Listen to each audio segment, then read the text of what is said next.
Guys पिछले burning effect के episode में हमने देखा था कि काय उसके जैकेट पे लगे हुए एक स्माइली बैच को दबाता है और उसके अंदर से पोकेमॉन की तरह निकल के आती है बर्नर और वो बोलता है बर्नर मैं तुम्हें चुनता हूँ। तो अब हम देखते हैं आगे, हम देखते हैं काय ने बर्नर को चुन लिया होता है, बर्नर टेबल पे खड़ी हुई होती है और फिर काय ब्लैक को बोलता है देख भाई कॉन्वर्सेशन तभी होती है जब दोनों पार्टीज इक्वल हो। ब्लैक बोलता है इक्वल? तू कह रहा है कि ये एक लड़की हम सबके बराबर है? बकवास। और फिर ब्लैक के पीछे खड़ी होती है कैंडी और वो अपने मन में बोलती है ये लड़की, और उसको याद आता है कि कैंडी को पहले बचाया था बर्नर ने पाउंडर चिगार से। और फिर वो हान को बोल रही होती है हे वो लड़की, और फिर वो हान का चेहरा देखती है जहाँ नरेटर बोलता है कैंडी बहुत समय से जानती है हान को, और वो एक्सप्रेशन उसने जब हान के फेस पे देखा उसने वो एक्सप्रेशन कभी नहीं देखा था आज से पहले। और फिर कैंडी के दिमाग में फिर से वही बात आती है जो हान ने बोली थी कि मुझे लगता है मैं प्यार में पड़ गया हूँ। और फिर कैंडी को समझ में आता है कि बर्नर ही वो लड़की और काइस बर्नर ही वो लड़की होती है, हम सबको पता है। और फिर कैंडी बर्नर की तरफ देखते हुए बोलती है क्या ये कुत्ती? और फिर कैंडी धीरे धीरे आगे बढ़ रही होती है बर्नर की तरफ, पर फिर बर्नर उससे बोलती है ओए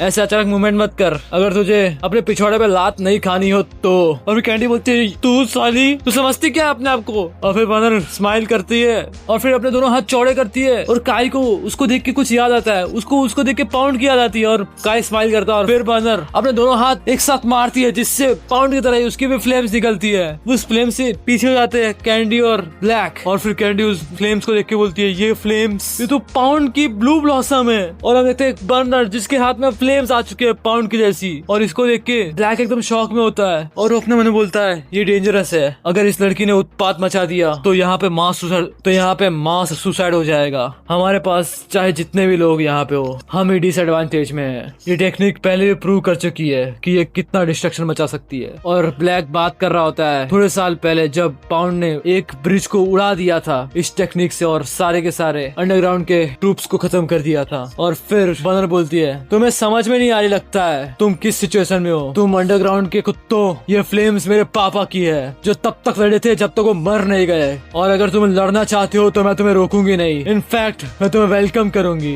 पर अगर तुम्हारे पास बॉल्स नहीं है तो चुपचाप पीछे हट जाओ और अपनी नजरें झुका लो। और फिर काय उसके पीछे से हाथ हिलाते हुए बोलता है तुमने सुना ना उसने क्या कहा, तो ये सही रहेगा कि अब हम निकल जाए। और फिर ब्लैक कुछ सोचता है फिर बोलता है तुमने बोला कि तुम ग्रेट को नहीं मारोगे है ना? और फिर काय बोलता है हाँ मैं एक ऐसा रेवोल्यूशन लाऊंगा जिसमें मुझे किसी को मारना ना पड़े। और फिर ये सुन के ब्लैक थोड़ी देर के लिए शॉक हो जाता है, फिर हंसने लगता है, बोलता है तू क्या बोल रहा है, तू ग्रेट जैसे आदमी को बदल देगा? वो आदमी इतना बुरा है कि सिर्फ वो मौत डिजर्व करता है। और फिर ये सुन के काय स्माइल करता है, बोलता है मैं कर सकता हूँ, मैं उसे बदल सकता हूँ। और फिर ये सुन के ब्लैक रेज बेट हो जाता है और बोलता है वो हरामी उसे मरना होगा, वो हमेशा डिजास्टर लेके आता है जो भी उसके आसपास रहता है, उसे कुछ पता नहीं होता, वो हमेशा इधर उधर भटकता रहता है, पर इस सब के बाद भी वो लोगों को अट्रैक्ट करता है उसकी पावर से। वो पागल हमेशा प्रिटेंड करता है कि वो सबसे अलग है पर वो नहीं है। और फिर काय बोलता तुम एक लड़की हो ना, है ना?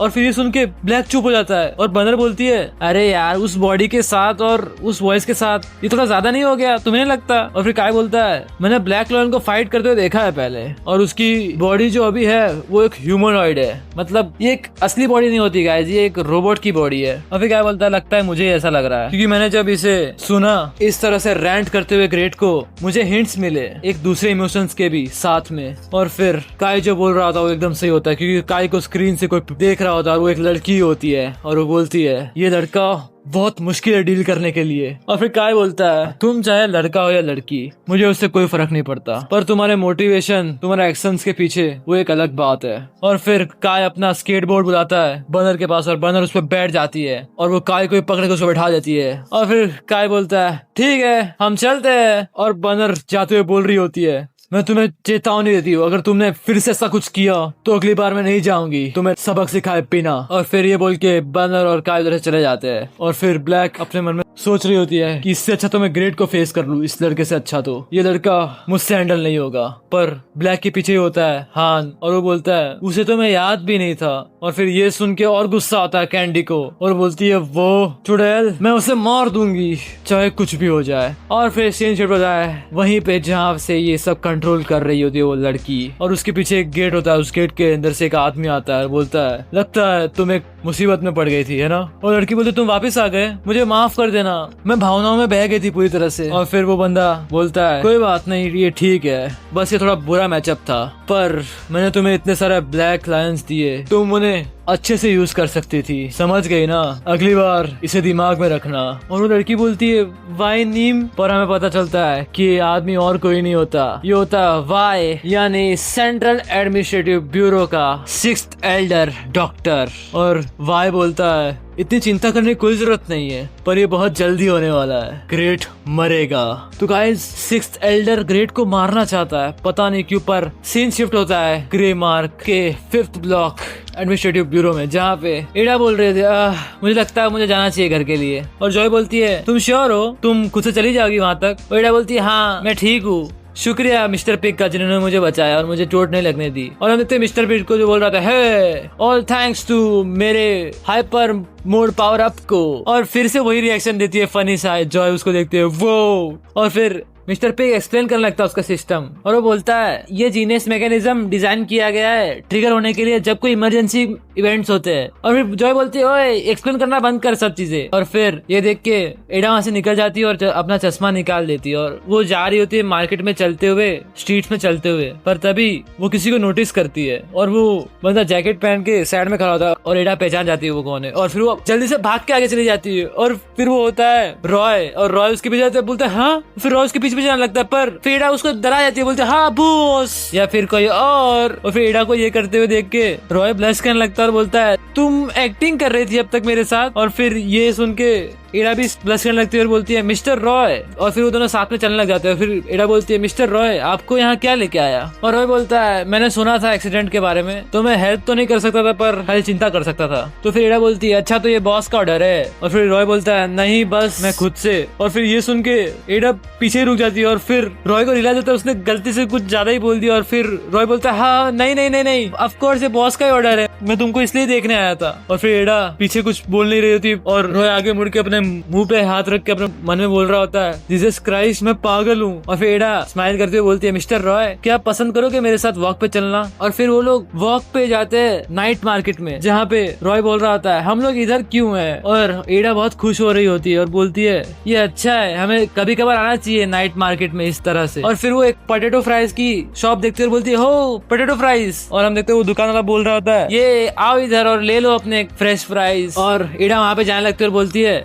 मैं थोड़ी देर में आती हूँ मिस्टर रॉय। और रॉय पीछे से देख रहा होता है एडा को, और वो फिर अपने आप को देखता है, और फिर वो अपने आप को देखता है। और फिर हम देखते हैं एडा को जो वहाँ से ले चुकी होती है फ्राइज, और बोलती है मिस्टर रॉय हम शेयर कर सकते हैं ना? पर रॉय उधर नहीं होता, वो बोलती है हाँ। और हम देखते हैं रॉय वहाँ से जा रहा होता है, और वो एक कोने में जाके खड़ा हो जाता है, और वो अपने मन में सोचने लगता है मिस एडा सच में बहुत ब्यूटीफुल है और मुझसे अलग भी है, जाग जा रॉय तेरे जैसा कोई। पर तभी एडा उसे ढूंढ लेती है और बोलती है ढूंढ लिया तुम्हें? और वो उसको बोलती है मुझे माफ कर देना, तुम्हें क्राउडेड प्लेसेस नहीं पसंद है ना, चलो बाहर आओ, एक जगह है जो मुझे तुम्हें दिखानी है। और फिर रॉय बोलता है ठीक है लेके चलो मुझे वहां तक। और फिर हम देखते हैं कि आसमान में जेट पैक से रॉय और एडा ऊपर उड़ रहे होते हैं, और एडा बहुत खुश होती है, बोलती है यो।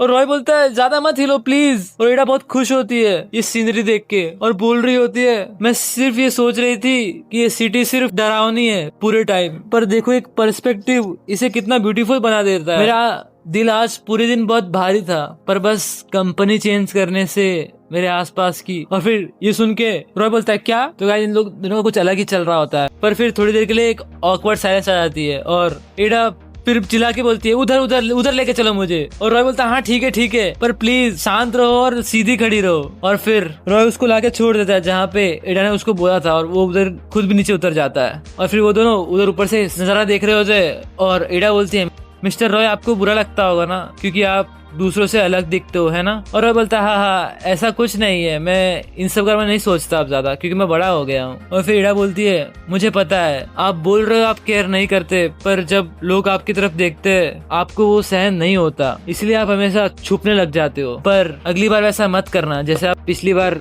अंधेरी जगह पे छुप गए थे जाके। और फिर रॉय बोलता है क्या? और फिर एडा बोलती है क्या ये जगह अच्छी नहीं है? ये किसी भी जगह से बहुत ऊपर है और कोई भी आपको नहीं दे सकता और आपके लुक्स को जज नहीं कर सकता, और अगर उनको जज करना भी होगा तो उनको बहुत ऊपर तक देखना होगा। मिस्टर रॉय अगर लोगों की नजरें आपको परेशान करती है तो उन्हें आपको परेशान मत करने दो, बल्कि अपना हाथ दूर फैलाओ और अपना चेस्ट और बढ़ाओ और ऊपर उड़ जाओ आसमान में, और सबसे ऊंची जगह पे जाओ जहाँ पे आपको कोई नहीं घूर सकता। आप इतने चमकने लग जाओ कि आप सन की तरह बन जाओ, ताकि वो लोग आपको देख भी ना पाए। और अगर आपको छुपना ही है तो ब्राइट जगह पे आके छुपो, क्योंकि मैं डरती हूँ डार्क प्लेसेस से। और फिर ये सुन के रॉय बोलता है, मैं प्रॉमिस करता हूँ मैं अब से ऐसे ही करूंगा। तो गाइस, आज का बर्निंग इफेक्ट का एपिसोड यही पे खत्म होता है। तो आज का एपिसोड तो काफी होलसम था, हमको रॉय और इरा के बीच की बॉन्डिंग देखने को मिली। तो आगे क्या होता है इस बर्निंग इफेक्ट की कहानी में, वो हम देखेंगे अगले एपिसोड में। तो तब तक के लिए बाय बाय।